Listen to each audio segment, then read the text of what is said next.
American presidency, billionaire megadonors have finally decided to warm up to former President Donald Trump, helping him catch up with President Joe Biden's early fundraising lead. Last few weeks have seen donations of large sums to support his candidacy after many of them backed Trump's primary opponents or disavowed him when he left office.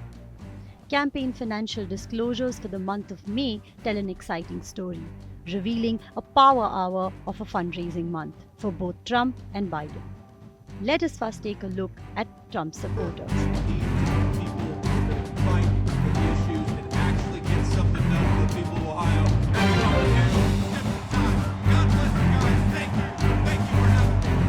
Timothy Mellon is Donald Trump's most prolific donor of the 2024 election cycle.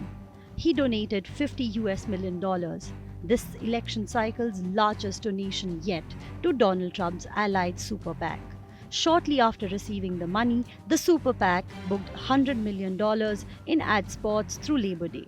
With a donation of $11 million, Linda McMahon, the co-founder of WWE, is Trump's second largest donor after Mellon. According to Reuters, Harold Hamm, the Continental Resources founder, estimated to be worth $18.5 billion, and an old friend of Trump's, co-hosted a Houston fundraiser for Trump in May.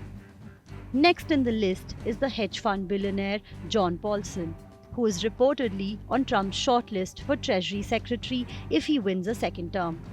He hosted a $50 million fundraiser for Trump at his Palm Beach home in April and co-hosted a Manhattan fundraiser in May with billionaires Woody Johnson and John Catsimatidis. According to the American political digital newspaper Politico, Texas oil businessman Timothy Dunn contributed $5 million to MAGA Inc. in the second half of 2023.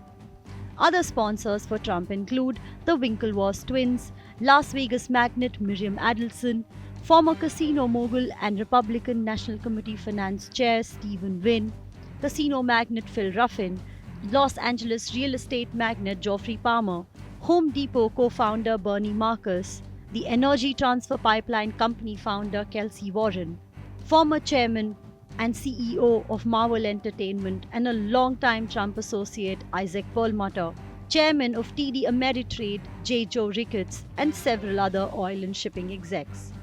Some other billionaires are waiting to find out more before they donate. Citadel hedge fund founder Ken Griffin said that he's waiting to see who Trump picks as his vice president before he decides whether to donate. This long list is a reminder that many of those who had denounced Trump's attempts to overturn the 2020 election result and his role in the Jan 6 Capitol riots have decided to leave these misgivings in the past. Donors like Steve Schwarzman of Blackstone cited economic, immigration, and foreign policy concerns in announcing his support for Trump. He also mentioned that his decision to fund Trump's campaign has to do with the dramatic rise in anti-Semitism. Billionaire investor Nelson Peltz also indicated that he would reluctantly support Trump again in 2024, citing concerns about immigration and Biden's age, even though he wasn't very happy about it.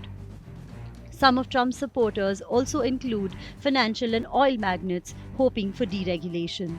Most significantly, the moneyed class is hoping to get what they view as a more pro-business candidate into the White House. This is despite the fact that the stock market has soared under Biden. Despite the sudden surge in donations for Trump in the last 2 months, Biden supporters are keeping up the fight. Former NYC Mayor Michael Bloomberg donated about $20 million to President Joe Biden's campaign and a joint Biden-DNC fundraising committee in May. Melinda Gates made her first ever political endorsement when she announced that she's backing Biden, with expectations of a potential donation to be announced soon. Other significant supporters include hedge fund manager George Soros, designer Tom Ford, a Zillow co-founder, and the owner of the Atlanta Falcons, Arthur Blank. Trump and the Republican National Committee outraised Biden and the Democratic National Committee last month for the first time this year, logging a whopping $141 million in May versus $85 million for Biden. The MAGA Super PAC also raised $68 million compared to the Biden-allied Super PAC's $39.5 million. Nevertheless, At present, the current president's total donations stand at a record 212 million and the former president's pile is over 170 million. Finally, what are both the candidates using all this money for? For Biden, the cash is being spent to build out an on-the-ground political machine and on TV advertising. But some Democratic figures and the Trump campaign note that the heavy ad spend hasn't moved Biden's poll numbers much. For Trump, much of the cash is going to ads, but also to pay for the voluminous legal bills, expenses that blunt some of the renewed financial support he's getting. While the race between Biden and Trump to get support from friends in high places is at an all-time high, all eyes are on the first Trump-Biden presidential debate tonight, 9 p.m. Eastern Time. Thank you for tuning into India Today Global.